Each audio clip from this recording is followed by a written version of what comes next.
Welcome to the Tea of Life podcast, where our mission is to transform every area of life by encouraging and equipping you to live the life you love and love the life you live. I am your host, Tiffany Thompson. Hey, and thank you so much for joining me today on this episode of Tea of Life podcast. I am so excited that you are here.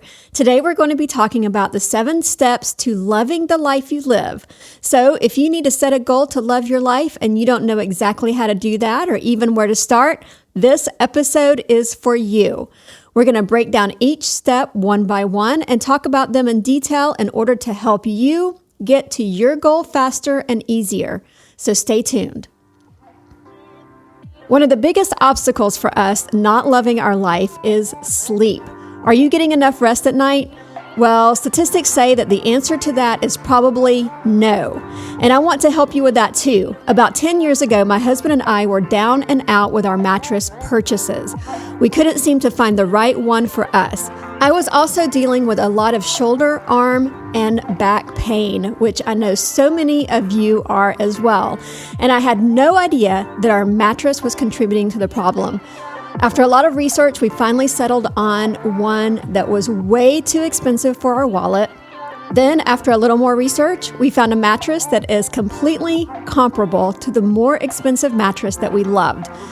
But it was way less expensive. It was literally 5 times cheaper than the other mattress, and it got great reviews. It's called Sleep Innovations, and we bought it on Amazon. 2 days later, it was delivered straight to our front door, and we put it on our bed immediately, and we're so in love.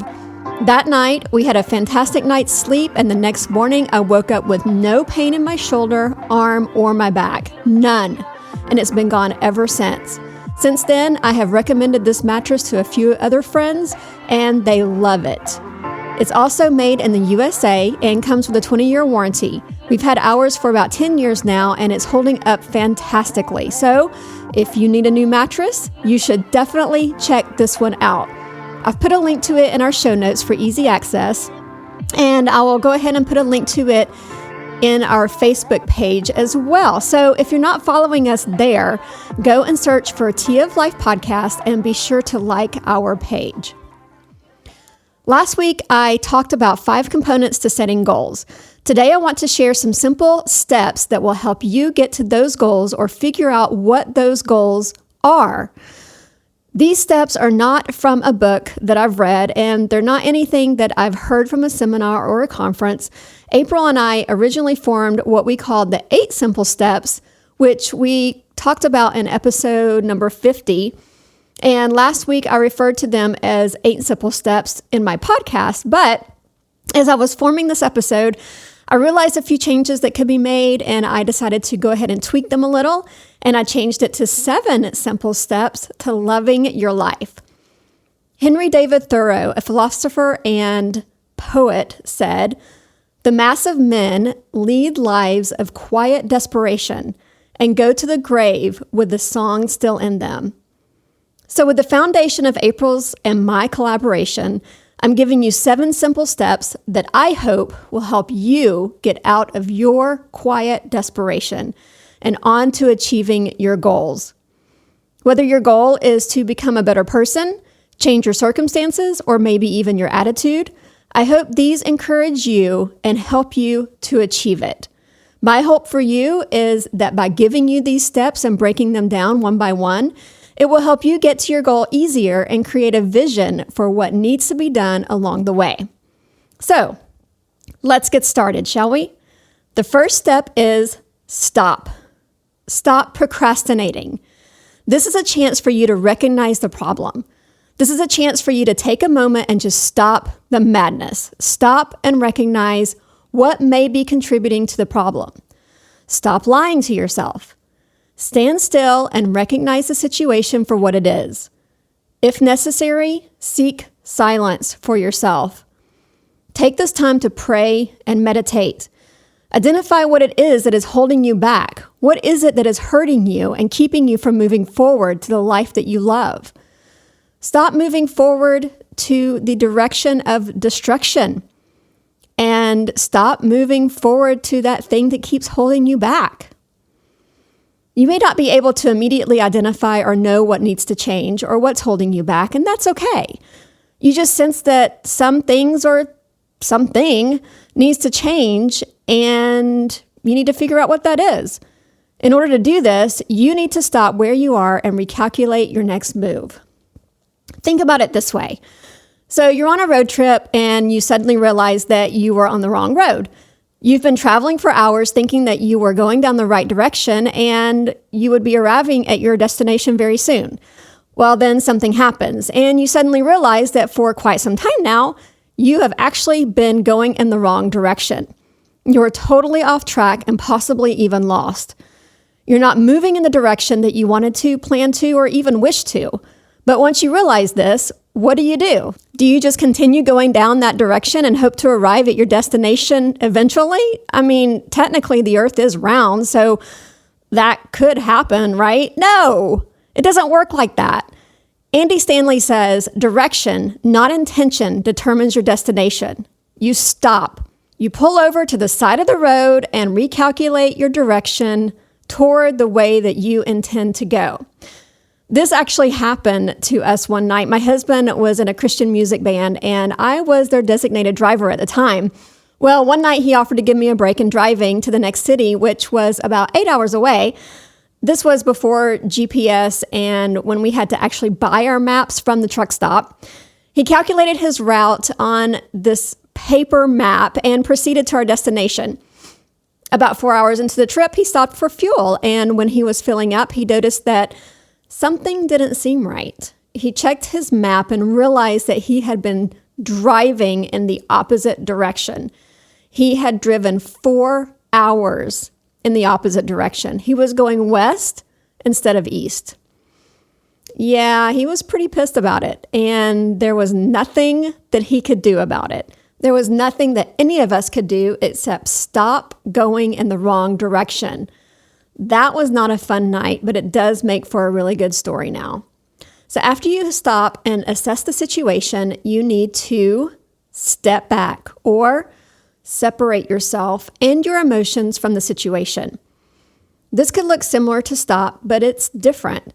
This is a chance for us to take a look and recognize from a distance what's going on around you. This also allows you to see things more clearly. You can think to yourself about what you would see if you were having an out-of-body experience. This was what my husband did when we were traveling in the wrong direction. After he stopped, he had to take a step back and separate himself from the many emotions of the situation, and this allowed him to see things more clearly and logically. Sometimes we have to move backward in order to move forward. I've heard people say that to move forward, you need to take a step back in order to get better traction. Take a few deep breaths while you step back. Stepping back also gets you away from the situation or the madness and allows you to breathe. It allows you to gather your thoughts. And if you are an overthinker like me, stepping back allows you to see or put things into perspective. So after you stop and step back, you need to search your heart. What is it that you feel, and why do you think that you're feeling what you feel? What is it that you want? What is your biggest heart's desire? What do you want to do? If something needs to change, what is it? Can you identify it? Be completely honest with yourself. No one else has to know this. What do you hope to gain out of these steps? What is your ultimate goal? Like I said before, what's your heart's ultimate desire from the change, or what outcome do you desire from this? What? I'm in the middle of reading a book called Visioneering by Andy Stanley, and he calls this book Your Guide to Discovering and Maintaining Personal Vision. 3 of the questions that he asks in this book are: what breaks your heart? What keeps you up at night? And what could be that should be? In this book, Andy goes on to say that vision is born in the soul of a man or woman who is consumed by the tension between what is and what could be. Anyone who is emotionally involved, frustrated, brokenhearted, maybe even angry about the way things are in light of the way that they believe things could be is a candidate for a vision. Visions form in the heart of those who are dissatisfied with the status quo. For some of you, instead of searching your heart, you may need to search for your heart. You may simply need to learn how to love others. You already know how to love yourself well, and maybe you've been told that a time or two. But learning how to love others can lead to a love of life like you have never known before. Maybe your heart is what got you in trouble in the first place. You found yourself surrounded by other people who love themselves too much, or so much that they cannot properly love you. No matter what you have been told, you deserve love. You deserve the love that you crave. Maybe you've known for a long time that you need to separate yourself from that particular situation. You know the one I'm talking about. Don't lie to yourself or try to avoid it. This totally applies here. If you search your heart and find that you need to step forward away from the bad situation, or maybe you already know that you do, and this is just confirming that for you, then you need to go ahead and search your heart and go to the next step. Number 4, state your why. Why do you want this? Why do you feel that change is needed? Our last step asks you to search your heart, which could technically be a what, but now you need to figure out your why.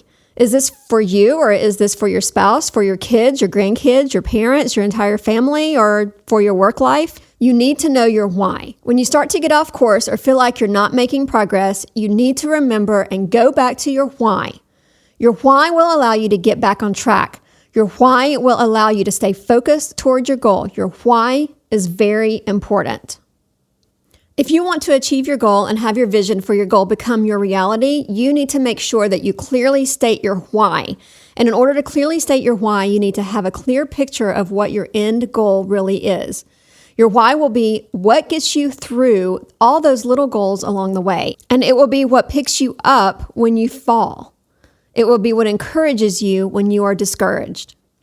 This is one place where you may need to focus on your feelings. You shouldn't always trust acting on your feelings. Acting on your feelings can sometimes get you into trouble, which may be why you're here in the first place. But this is one place where you can actually do this. Sometimes we may ask, what does your gut say?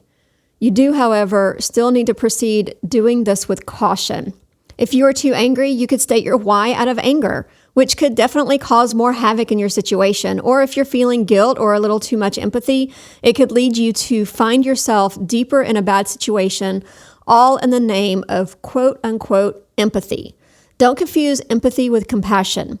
It is not the same thing. Compassion is sympathetic pity and concern for the suffering or misfortunes of others.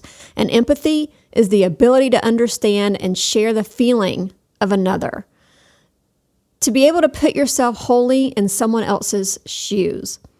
Also, you can still have empathy and compassion and still have boundaries. Having too much of either can cause havoc on yourself and others. I'm going to put a link in my show notes to a great video that explains the difference between the two. So if you'd like to watch that, go to toflifepodcast.com and click on this episode. In another video titled, How Great Leaders Inspire Action, Simon Sinek says, every single person on the planet knows what they do. Some know how they do it, but very few organizations know why they do what they do. He goes on to say that by why, I don't mean to make a profit. That's a result. It's always a result. But why?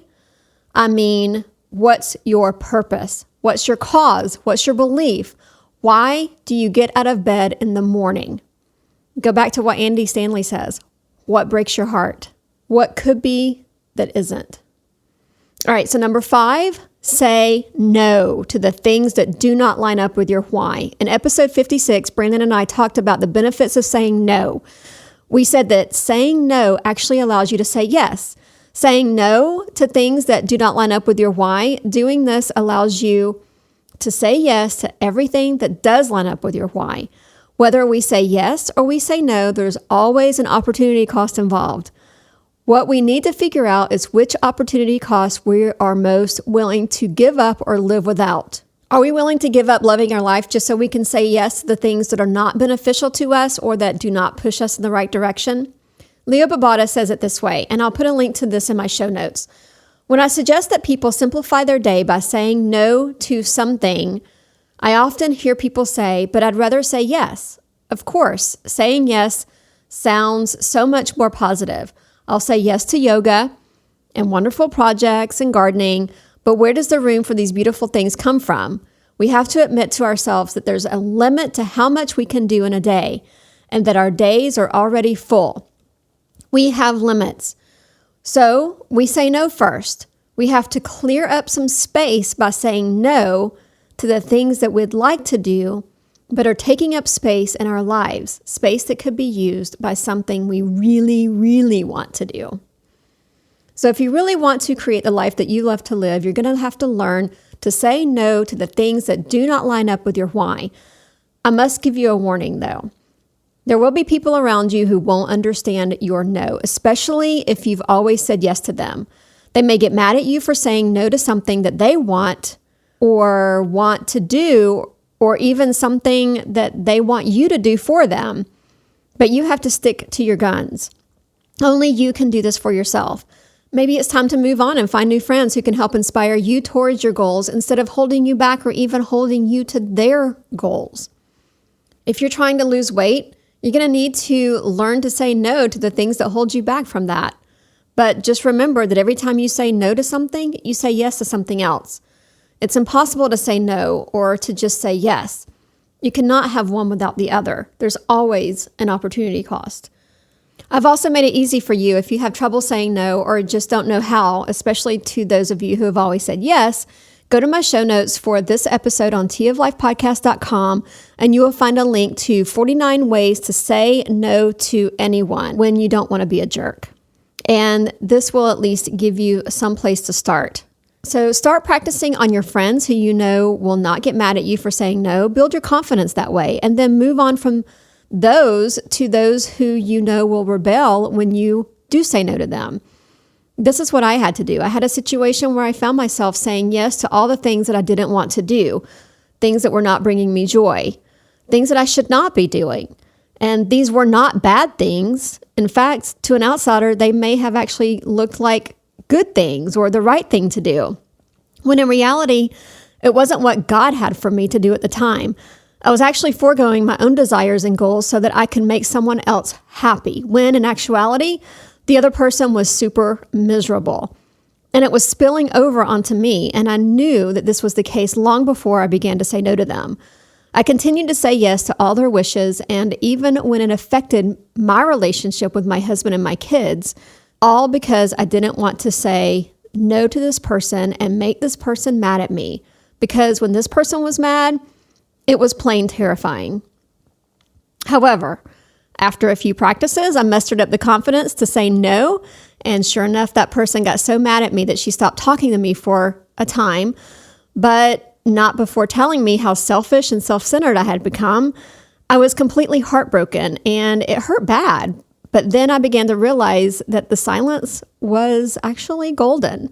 It gave me a space that I needed to heal and to grow and to think about my future beyond this person. She is speaking to me again, but it looks different now. And our relationship is different. I am different. She is different. She has seen the changes in me and no longer tries to cross those boundaries that I have put in place. And boundaries. I love boundaries. And I think a talk on boundaries will make a super great episode in our future. So moving on to number 6. Step forward into the things that do line up with your why. You have to seek and say yes to opportunities that allow you to move forward toward your goal. So now you have the opportunity to say yes. You have to make this first step towards your goal, or you will never get moving. Without this first step, there are no other steps. You cannot have a second, third, or fourth step without a first step. Remember that progress is progress and cannot really be measured. What I mean is, you don't have to meet a certain milestone or criteria in order for it to be called progress. Progress is anything better than what you are doing now, or anything that gets you closer to your goal. Even if you measure your progress by percentages and say that you only got 1% progression accomplished today, that makes you 1% closer to your goal. Any progress is progress. Failure can also be considered progress. Winston Churchill said that success is the ability to go from one failure to another with no loss of enthusiasm. Number 7, start your journey to live the life you love. to creating the life that you love to live. Ephesians 5:15 and 16 says, "Be careful then how you live, not as unwise but wise, making the most of every opportunity." So just a quick recap on all these steps. We have stop, step back or separate yourself, search your heart, state your why, say no, step forward, and start your journey. That's it for today. Thank you so much for joining me, and I really pray that you found value in today's message. Please leave me a comment and let me know how this episode or this podcast has helped you move forward towards your goals, toward creating the life that you love to live. Make sure you hit the subscribe button and meet me back here next time. And don't forget to go to my webpage or Facebook page and check out that mattress that I was telling you about. Until then, I'm going to leave you with this quote from author Howard Thurman. Don't ask yourself what the world needs. Ask yourself what makes you come alive. And then go do that, because what the world needs is people who have come alive. If you like Tea of Life podcast and you've got two friends who want to create the life that they love to live, tell them about us. Find us on your favorite social media platform like Facebook or Instagram. Also, right now before you forget, go to Apple Podcasts or Google Podcasts and search for Tea of Life podcast. Hit the subscribe button and never miss an episode. Thank you for listening to Tea of Life podcast. We will see you next Thursday.